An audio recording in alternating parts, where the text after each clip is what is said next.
Tuhan bersamamu.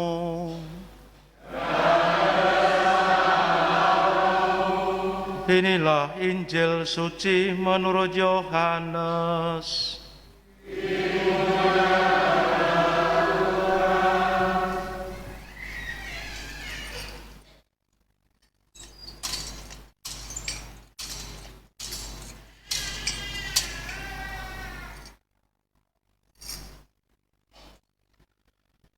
Sebelum hari raya Paskah mulai, Yesus telah tahu bahwa saatnya sudah tiba untuk pergi dari dunia ini kepada Bapa.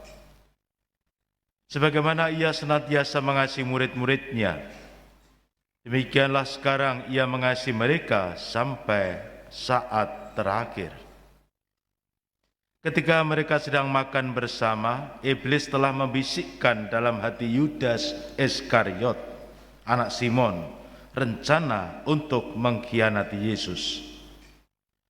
Yesus tahu bahwa Bapa telah menyerahkan segala sesuatu kepadanya dan bahwa Ia datang dari Allah dan akan kembali kepada Allah.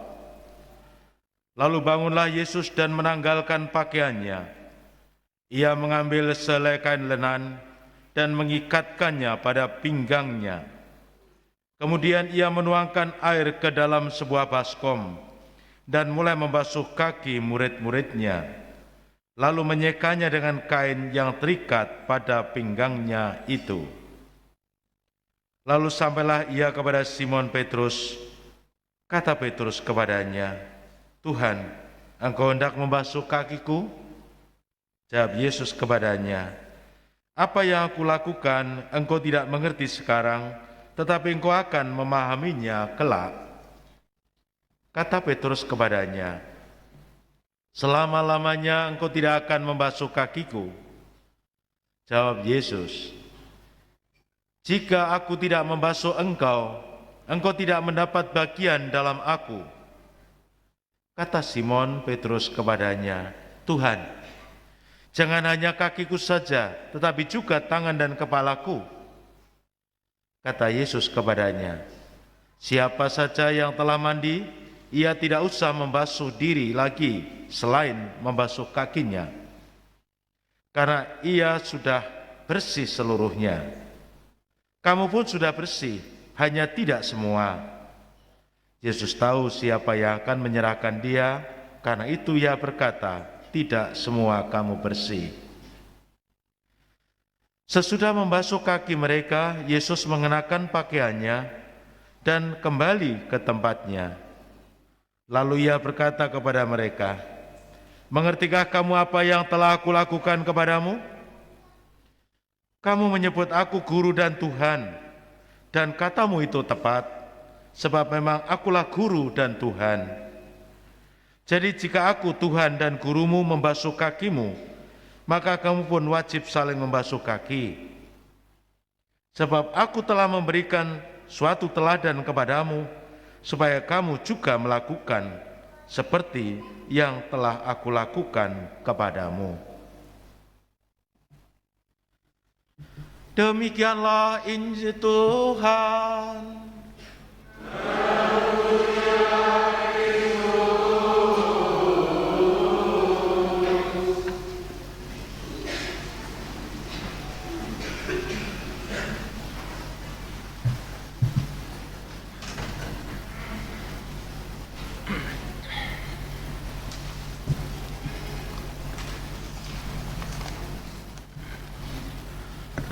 Saudara-saudari yang terkasih, pada hari ini kita memasuki Trihari Suci.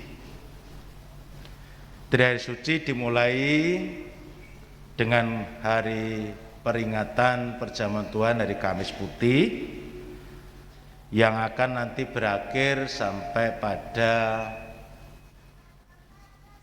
Paskah.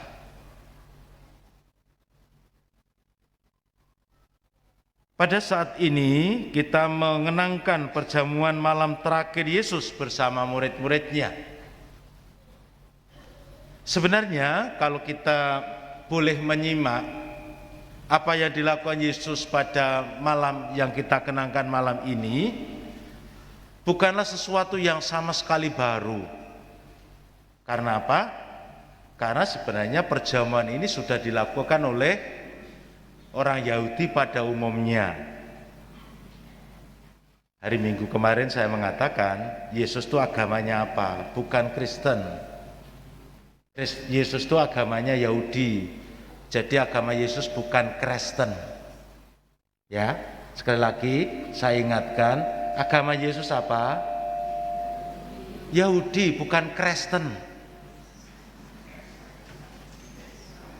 Jadi kalau ada yang mengatakan Yesus agamanya Kristen, nanti apalagi yang jawab murid SD atau SMP SMA kasih nilai 0. Yesus agamanya Yahudi. Kita ini agamanya apa? Pengikut Yesus. Yang nyebut Kristen itu bukan kita sebenarnya, tapi orang-orang di luar komunitas pengikut Kristus. Nah, ya udahlah, ikuti sajalah. Kita ini Kristen Katolik. Kristen apa? Ya wes lah, diterima aja lah. Nah, saya katakan peristiwa malam ini sebenarnya peristiwa yang sangat biasa Bapak Ibu Saudara-saudara. Karena Yesus orang Yahudi, setiap tahun memang mengadakan, sebagai orang Yahudi mengadakan peringatan yang sudah lazim dilakukan, yaitu perjamuan. Hanya saja perjamuan malam terakhir yang dilakukan Yesus itu memiliki makna yang lebih dari yang biasanya. Di mana lebihnya? Setidaknya saya akan menyampaikan bahwa dalam peristiwa ini ada dua hal yang boleh kita kenangkan, yakni pertama berkaitan dengan pembasuhan kaki, kemudian yang kedua berkaitan dengan perjamuan. Sekali lagi, dua hal ini sangat lazim sebenarnya, sudah umum dilakukan oleh orang Yahudi.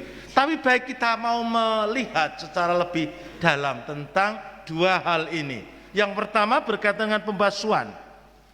Sebenarnya pembasuhan kaki sendiri sudah menjadi kebiasaan yang sangat umum bagi orang Yahudi. Juga bagi kita sebenarnya. Sebab apa? Setiap kali sebenarnya kita, saya ada foto ya terus action. Supaya kelihatan sadar kamera ya. Tapi ini tidak menjadi bagian dari perjamuan Yahudi. Itu tadi.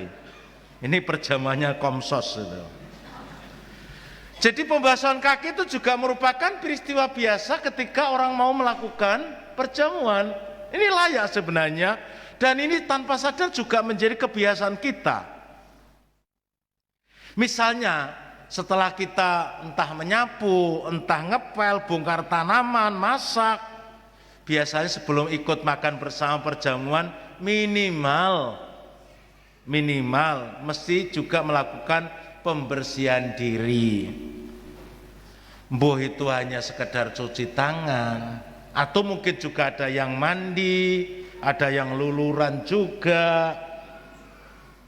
Kalau perlu pakai masker wajah, kalau pakai visel, pakai apapun wes, sementing nek perlu kabeh pakai dempul. Biasanya pakai dempul mbok-mbok itu. Makanya kalau bapak-bapak melihat mbok-mbok itu kok gak ada bekas-bekas apa jerawat itu sakjane malah perlu dicurigai kuwi isine dempul kuwi. Betul, mbok-mbok? Pokoknya yang penting nek dempule. Mbok dempul plamir apa dempul apa pokoknya didempuli. Supaya apa? Supaya lubang-lubang itu. Intinya memang perlu berdandan.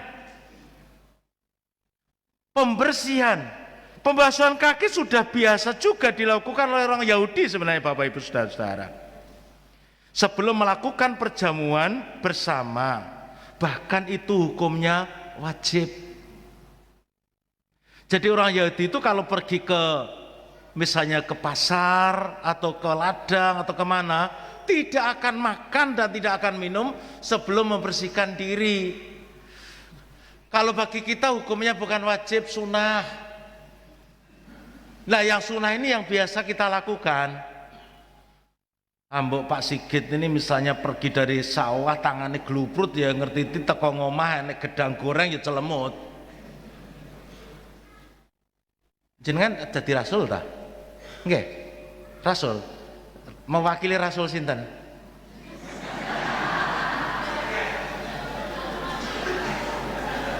Ayo, sekarang mau jujur. Siapa yang mewakili Petrus? Ayo.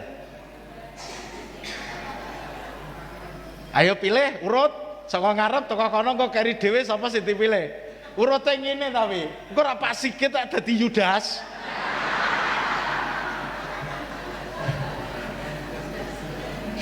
Jenengan kalau mau wakili rasul jangan duduk di belakang atau depan, tengah, gak mungkin kebagian Yudas. Karena diwalek ngene ya engko Yudas, ya wis komburi ya Yudas neh ya to. Wis nasib jenengan wis. Nah, yang membedakan adalah pembasuhan kaki itu biasa dilakukan memang. Hanya saja pada saat perjamuan-perjamuan besar, entah itu perjamuan nikah atau perjamuan apa, itu memang secara adat istiadat Yahudi, ada orang yang tukang membasuh kaki. Bahkan juga dalam keluarga-keluarga yang cukup berada, tuan-tuan, nyonya-nyonya, kalau pulang dari pasar, pulang dari toko, atau pulang enek toko peran diseke, ya mesti enek lah. Pulang itu tidak langsung ke tempat perjalanan makan, biasanya di tempat di luar itu disiapkan tempat cucian untuk mencuci kaki, membasuh kaki, dan biasa dilakukan oleh seorang pelayan budak. Itu kebiasaan yang terjadi pada saat itu. Dan dalam perjamuan malam terakhir ini, pembasuhan kaki ini dilakukan terbalik. Harusnya malam terakhir ini yang membasuh kaki harusnya para murid. Ya dibasuh harusnya Yesus. Tapi mungkin Yesus lagi mikir begini, muridku cacahe 12, sikilku mung loro. Kalau nanti misalnya yang suruh basuh kaki adalah ke-12 murid, malah tiba digeret ngalor ngidul rono ya toh. Tapi saya kira bukan itu. Yang terjadi adalah terbalik, pekerjaan yang seharusnya biasanya dilakukan oleh pelayan, oleh orang rendahan, namun ini dilakukan oleh Yesus. Sampai tadi mengatakan, jika kamu mengakui menyebut aku guru dan Tuhanmu, telah melakukan segala sesuatu ini, dan betul katamu, aku adalah guru dan Tuhan. Jadi nanti kalau Bapak Ibu mendapatkan pertanyaan, betul toh Yesus itu Tuhan?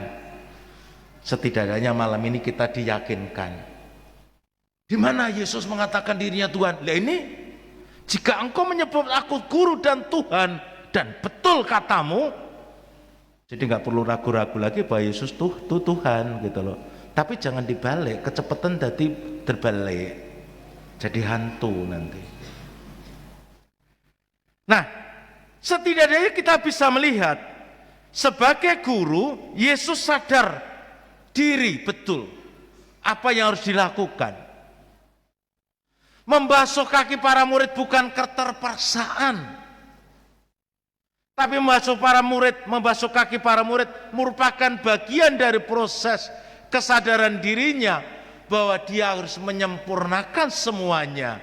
Dia berasal dari Bapa dan kembali kepada Bapa. Inilah misinya.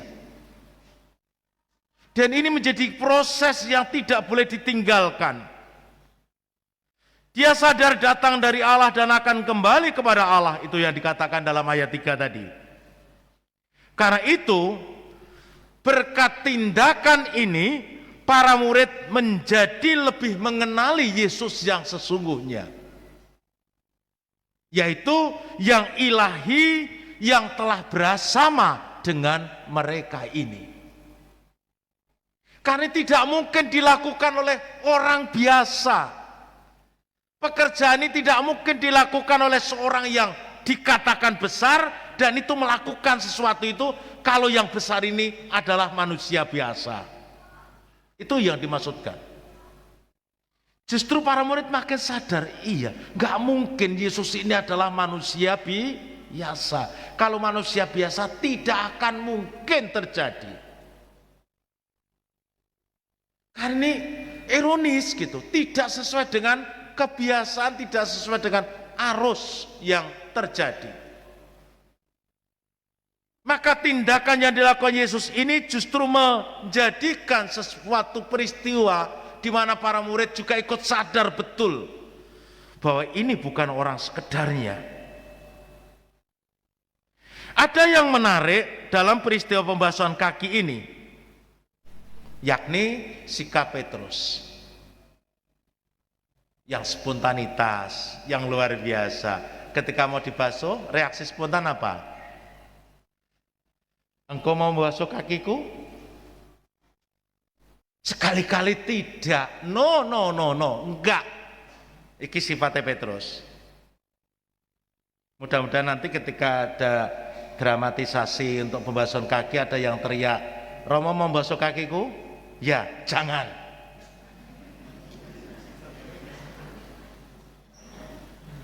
Dengan harapan nanti saya akan ngomong kudu.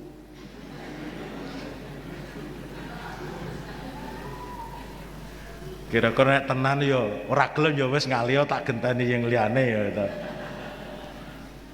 Ada yang menarik di sini karena Petrus sadar betul ini semakin meyakinkan. Enggak mungkin kau membasuh kakiku. Enggak mungkin itu. Tapi ketika Yesus justru menyadarkan kepada Petrus, jika engkau tidak mau, maka engkau tidak ikut ambil bagian di dalamku. Lah, bilain kalau ini, mesti aku ikut sekarang. Nek ngono Gusti, ojo mau sikilku. Lah tau, megelke tau. Iki sifatnya Petrus ya gitu. Oke, nanti didramatisir juga begitu. Aku mau. Kalau begitu jangan hanya kakiku tapi juga kepala dan seluruhnya. Oke.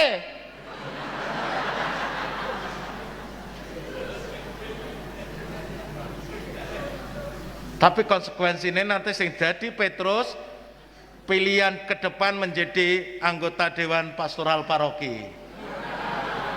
Kan menjadi tahta Petrus di kesatuan dengan paroki Paulus. Petrus dan Paulus menjadi satu. Sinten sing dadi Petrus? Ya. Ora enak sing ngaku wis tak jamin wis to. Kowe dadi Petrus ya ora ngaku, dadi Yudas apa meneh.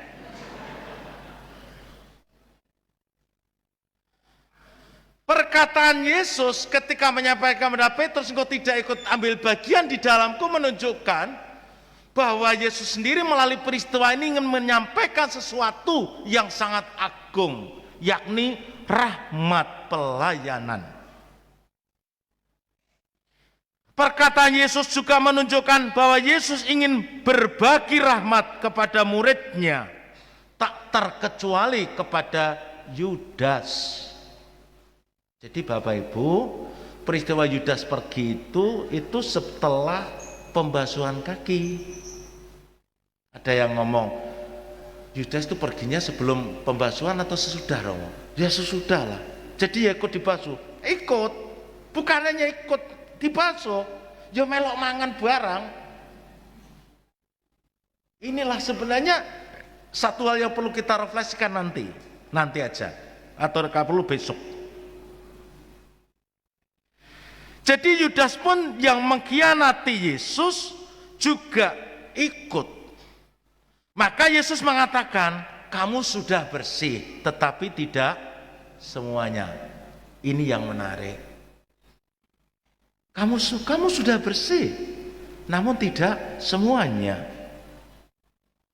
Nah, apa yang mau disampaikan Yesus di sini? Bahwa Yesus sekali lagi menekankan, aku guru dan Tuhanmu tanpa terkecuali memberikan rahmat kepada siapapun, baik itu yang memiliki hati yang bersih maupun hati yang kurang bersih maupun hati yang tidak bersih. Bahkan kepada mereka yang mengkhianatinya pun telah diberikan rahmat. Artinya kehidupan itu pada dasarnya telah diberikan kepada semua, dan nanti kehidupan itu dirasakan atau tidak tergantung dari yang bersangkutan.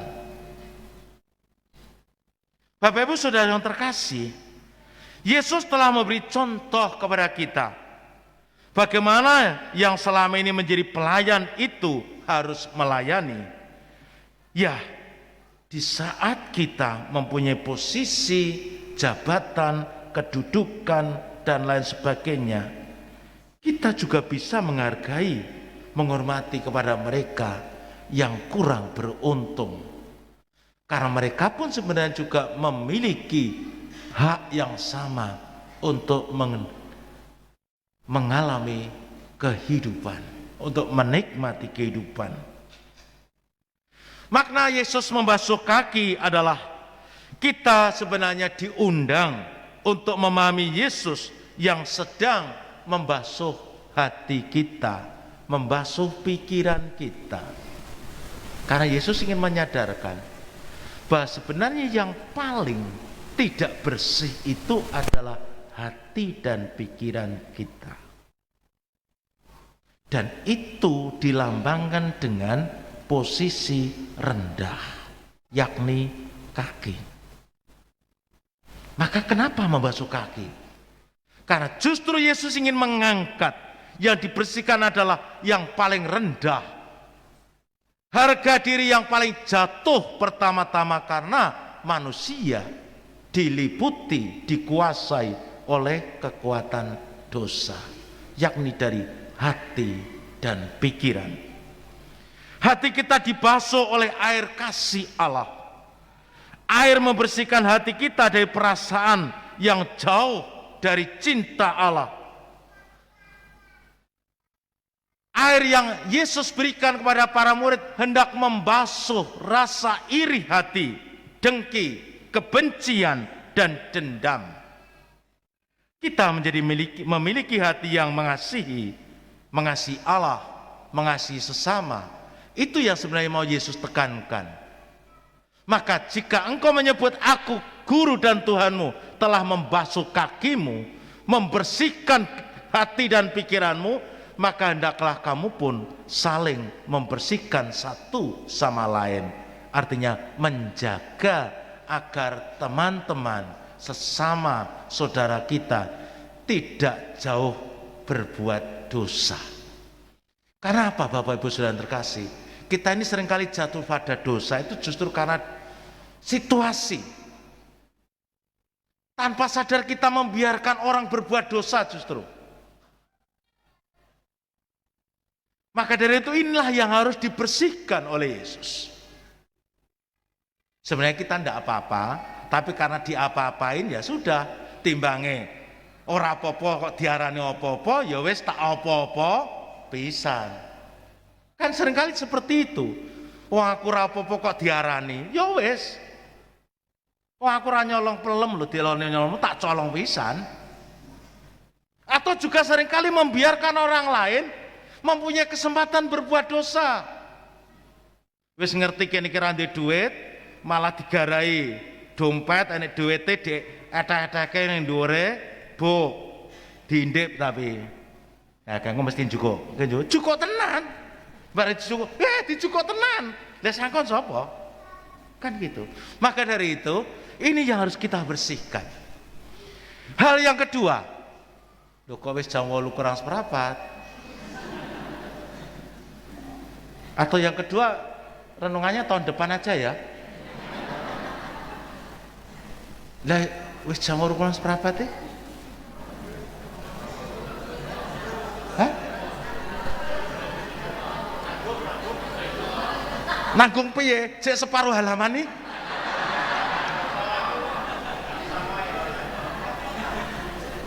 Hal yang kedua berkaitan dengan perjamuan. Sama halnya Bapak Ibu Saudara terkasih, sebenarnya perjamuan biasa.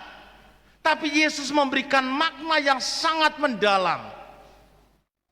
Perjamuan yang dilakukan oleh orang Yahudi seperti yang sudah diceritakan di bacaan pertama tadi. Tasih emot, Bu. Tentang apa?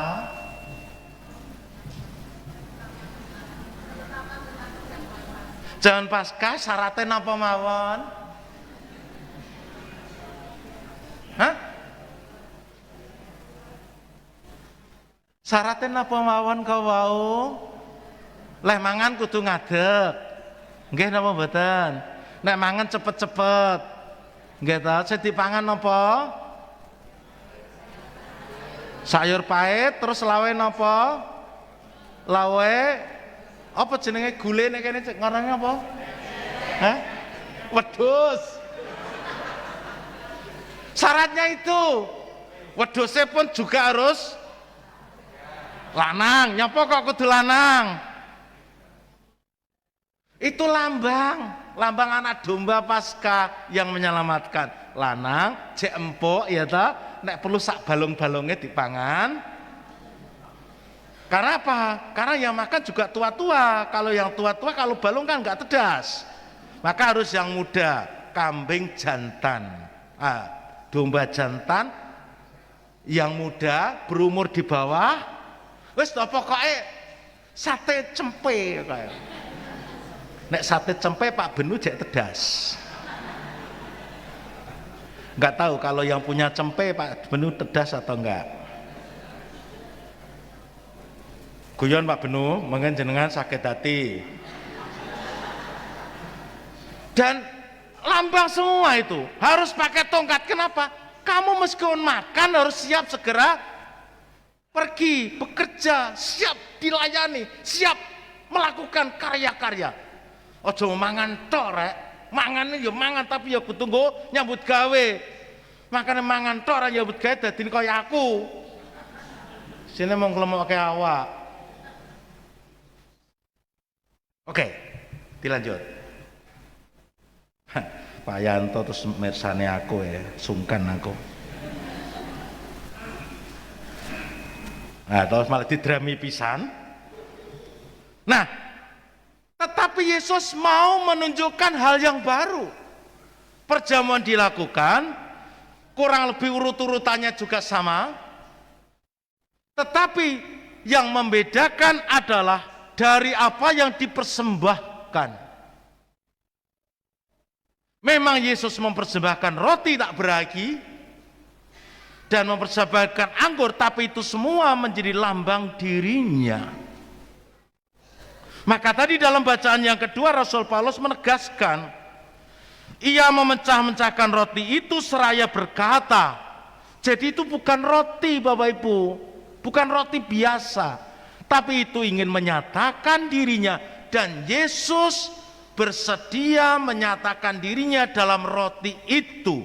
Maka ketika memecahkan roti, bukan Yesus mengatakan inilah rotiku, bukan. Tapi yang dikatakan bagaimana? Inilah tubuhku yang diserahkan bagimu. Inilah misteri Ekaristi yang diwariskan kepada gereja hingga hari ini. Maka jika ada keraguan-keraguan dari kita, bagaimana kita merayakan perjamuan Ekaristi menggunakan roti sempe seperti itu? Dan bagaimana seorang imam mengatakan, Yesus berkata, inilah tubuhku yang diserahkan bagimu. Karena Yesus sendiri menyediakan dirinya untuk menjadi korban dalam perjamuan itu sendiri. Kristus menyediakan darahnya untuk menjadi perjamuan dalam Ekaristi itu. Maka dari itu saudara-saudara terkasih, inilah pemaknaan yang baru. Perjamuan memperoleh makna yang terdalam ketika perjamuan itu menjadi sarana untuk mengungkapkan kesempurnaan dari cinta dan pengorbanan Yesus kepada para murid, membagi hidupnya agar semua memperoleh kehidupan. Maka Yesus pun mewariskan itu dan membiarkan gereja terus-menerus melakukan itu sebagai kenangan akan dirinya. maka lakukanlah ini sebagai kenangan akan daku. Yesus tahu bahwa kematian dengan cara mengerikan akan ia derita. Betapa pedih ia menatap semuanya itu. Cawan kehidupan ini tidak bisa dihindari. Dalam seluruh dimensi kehidupan, kita semua menemukan dimensi anggur yang tercurah, yakni cucuran darah. Untuk mereka yang telah mengorbankan dirinya, mengucurkan darah demi kasihnya terhadap mereka, yakni Yesus sendiri menerima cawan dari Bapa.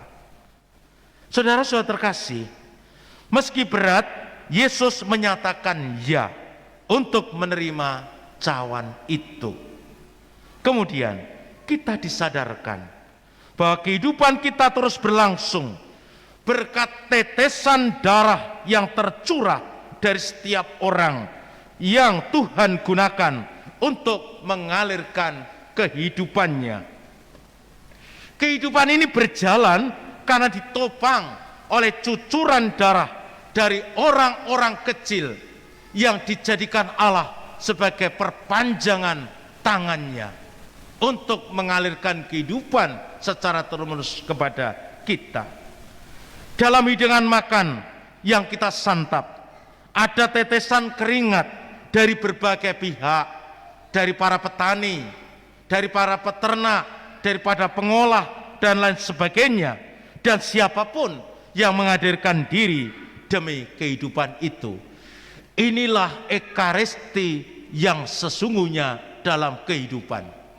Maka kita pun diajak satu sama lain yang merayakan malam ini untuk saling melayani, membasuh kaki, membersihkan satu sama lain, dan juga memberikan kehidupan satu sama lain, supaya kita saling berbagi agar hidup kita semakin ekaristis, terutama kita mulai dari keluarga kita masing-masing. Berkatalah menyertai perjuangan kita.